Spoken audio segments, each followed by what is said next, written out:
In my research, I consider kind of how stakeholders can pressure firms to not be able to change very easily. And I'm curious, you obviously have lots of different kinds of stakeholders, franchisees, employees, managers, shareholders. How do you balance, first of all, are there competing pressures? And how do you balance the different requirements of these different stakeholders? It's a great question, and it's a question that we're actually going to I have a board meeting coming up next week, and it's one of the questions that we're going to talk about from a philosophical standpoint among our board members, and that is, who is the shareholder? Because the definition of the shareholder has changed over time. It used to be you owned the stock, you were the shareholder, the board represents the shareholder.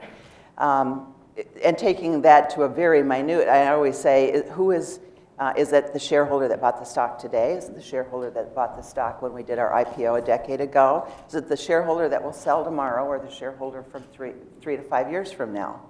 And you marry that then with the competing demands of quarterly earnings versus where we think the company's value can be 3 to 5 years from now, and spending today for that future growth when today's shareholder may only want it on the bottom line.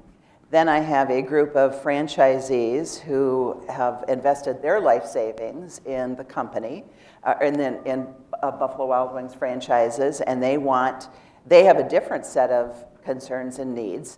You have the team members who you always want, we're growing, the demands on their jobs are growing. Is it hire more people, rent more space? That all affects the bottom line. So it's a fascinating question. And it is a competing demand, and it is one that I spend the most amount of time on, because there are shareholders, there are board members, there are team members, there are franchisees, and there are vendors who never want you to change. Life would be so much better if we just knew that it was always going to be like this. But if it's always going to be like this, you may end up being a company that's no longer around because technology changed, or something in the workplace or in society changed. I think of the whole digital explosion.